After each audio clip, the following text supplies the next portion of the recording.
খালেদা জিয়া আগেই মারা গেছে, এখন তাকে লন্ডনে নেয়া এটা তারেক রহমানের রাজনীতি রক্ষা করতে, মুখ রক্ষা করতে। এবং অনেকে বলছেন যে জাস্ট একটা ভালো দিনের খোঁজে আছে কর্তৃপক্ষ, যে ভালো একটা দিন দেখে ঘোষণা দিয়ে দিবে। শেষ সময় দেখতে আসতে পারলেন না তারেক রহমান। এক ব্যর্থ ছেলে তারেক রহমান, এক ব্যর্থ সন্তান তারেক রহমান। কিসের গোয়েন্দা সংস্থার ভয়, কিসের রাজনীতির ভয়? সব বাধা বিপত্তি অতিক্রম করে Tarek Rahman should have come, কিন্তু তিনি ব্যর্থ।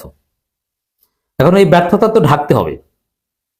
এখন স্বাভাবিকভাবেই প্রশ্ন উঠেছে, আমরা বিশ্লেষণ করছি, যে সন্তান তার মাকে দেখতে আসতে পারেন না, তিনি কখনো বাংলাদেশের প্রধানমন্ত্রী হওয়ার যোগ্য নয়। যে সন্তান মায়ের শেষ সময় একটা সিদ্ধান্ত নিতে পারেন না, সেই সন্তান দেশ পরিচালনায় কিসের সিদ্ধান্ত নিবে? তারেক রহমানের রাজনীতি টিকিয়ে রাখতে খালেদা জিয়াকে নিয়ে নানান নাটকীয়তা। দর্শক, আপনারা জানেন যে মুহূর্তের মধ্যেই খবর ছড়িয়ে পড়েছে, সাবেক প্রধানমন্ত্রী দেশনেত্রী বেগম খালেদা জিয়াকে উন্নত চিকিৎসার জন্য লন্ডন নেওয়া হচ্ছে। কিন্তু মজার বিষয়, মানুষ এটা বিশ্বাস করছে না। এই আলোচনার আগে ক্লারিফাই করে নিই যে খালেদা জিয়াকে নিয়ে কোনো গুজব, কোনো সন্দেহ, সংশয়, এগুলো একদম উচিত নয়। একজন বয়োবৃদ্ধ সর্বজন শ্রদ্ধেয় ব্যক্তিত্ব, একজন মহিয়সী নারী, সাবেক প্রধানমন্ত্রী, আবশ্যিক নেত্রী, ভারতের আধিপত্যবাদের বিরুদ্ধে সোচ্চার কণ্ঠস্বর, ইসলামপন্থীদের নির্ভরযোগ্য একটা আস্থার জায়গা ছিলেন বেগম খালেদা জিয়া। এদেশের মানুষ খালেদা জিয়াকে ভালোবাসে এবং খালেদা জিয়ার প্রতি ইমোশন আছে, আবেগ আছে। তাকে নিয়ে কোনো গুজব, মিথ্যাচার এটা কাম্য নয়। কিন্তু আমি এখানে আলোচনা করছি পাবলিক পারসেপশন নিয়ে। আমি প্রথমে বলবো যে খালেদা জিয়ার বাস্তব অবস্থা কি, এটা অফিসিয়াল মেডিকেল বোর্ডের ডিক্লারেশন ছাড়া বিশ্বাসযোগ্য নয়।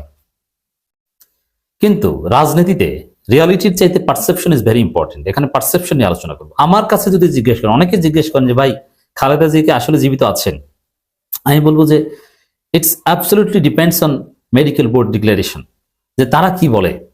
এখানে আছে কিনা এটা আপনার রাজনীতি বিশ্লেষণের বিষয় না, এটা ফ্যাক্টের বিষয়।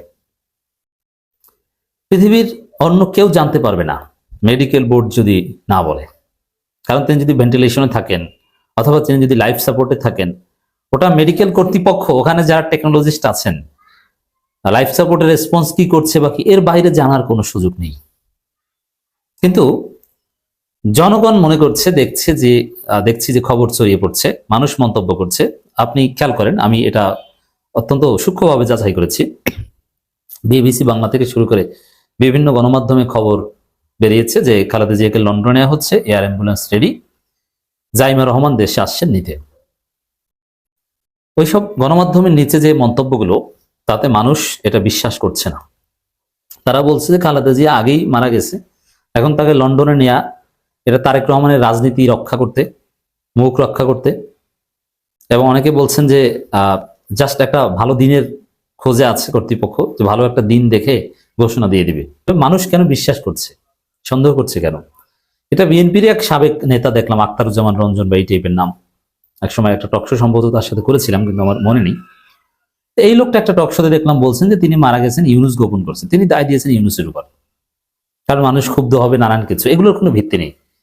এটা আল্লাহর সিদ্ধান্ত, মানুষ মেনে নিবে বা বিএনপিও মেনে নেওয়ার জন্য প্রস্তুত। তবে জনগণ কেন সন্দেহ করছে, এবং আখতারুজ্জামান রঞ্জনের কথা বা আরো অনেকে বলছেন এর কথা কেন সাধারণ মানুষ বিশ্বাস করছে, এর কারণ হচ্ছে তারেক রহমানের ব্যর্থতা। যে কেমন সন্তান, যে পৃথিবীতে একজন মহিয়সী নারী, একজন শ্রেষ্ঠ মা, অন্যতম শ্রেষ্ঠ মা, আধুনিক যুগের অন্যতম একজন সম্মানিত মা। সব মা তো আর খালেদা জিয়ার মতো এত সম্মানিত না, এত জনপ্রিয় না। সবাই তো আর প্রধানমন্ত্রী হন না। বাংলাদেশের প্রথম নারী প্রধানমন্ত্রী, দক্ষিণ এশিয়ার অন্যতম শ্রেষ্ঠ প্রধানমন্ত্রী। সেই জায়গায়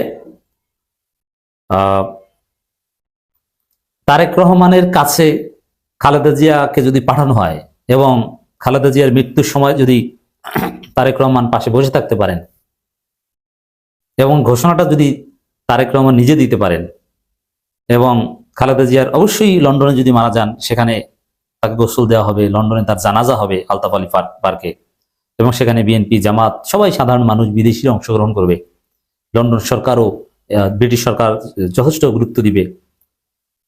তখন জানাজা দেওয়া কিংবা শেষ সময় পাশে থাকা, এগুলো সবকিছুতে তারেক রহমানের পার্টিসিপেশনের বিষয়টা ক্যামেরার সামনে আসবে, প্রমাণিত হবে। তখন আর ব্যর্থ সন্তান মায়ের শেষ সময় পাশে থাকতে পারলো না, দেশে আসতে পারলো না, মায়ের দাফনটা করতে পারলো না, গোসল জানাজায় থাকতে পারলো না, এ কেমন সন্তান, এই কথাটা আর বলা যাবে না। এর মানে তারেক রহমানের ইমেজটা এখানে কিছুটা হলেও রক্ষা পাবে, যে না, তার হাতেই মৃত্যু হয়েছে, পাশে ছিলেন এবং জানাজায় অংশগ্রহণ করেছেন, কান্নাকাটি করেছেন, দ্যাটস ইট, হয়ে গেছে। এখন দাফনটা এটা লন্ডনে দেন, বাংলাদেশে দেন, ওটা জনগণের অধিকার। বাংলাদেশে নিয়ে তার বড় জানাজা, আরো বড় জানাজা, আরো বড় প্রস্তুতি। সেই খালেদা জিয়া সেই মাকে শেষ সময় দেখতে আসতে পারলেন না তারেক রহমান। এক ব্যর্থ ছেলে তারেক রহমান, এক ব্যর্থ সন্তান তারেক রহমান। কিসের গোয়েন্দা সংস্থার ভয়, কিসের রাজনীতির ভয়? সব বাধা বিপত্তি অতিক্রম করে Tarek Rahman should have come, কিন্তু তিনি ব্যর্থ। এখন এই ব্যর্থতা তো ঢাকতে হবে। এখন স্বাভাবিকভাবেই প্রশ্ন উঠেছে, আমরা বিশ্লেষণ করছি, যে সন্তান তার মাকে দেখতে আসতে পারেন না, তিনি কখনো বাংলাদেশের প্রধানমন্ত্রী হওয়ার যোগ্য নয়। যে সন্তান মায়ের শেষ সময় একটা সিদ্ধান্ত নিতে পারেন না, সেই সন্তান দেশ পরিচালনায় কিসের সিদ্ধান্ত নিবে? এ তো পুরোপুরি ব্যর্থ ব্যক্তি। তবে বিএনপি বেকায়দায় আছে, তারেক রহমান বেকায়দায়, জনগণের পারসেপশনের দিক থেকে এটা স্পষ্ট হয়ে গেল।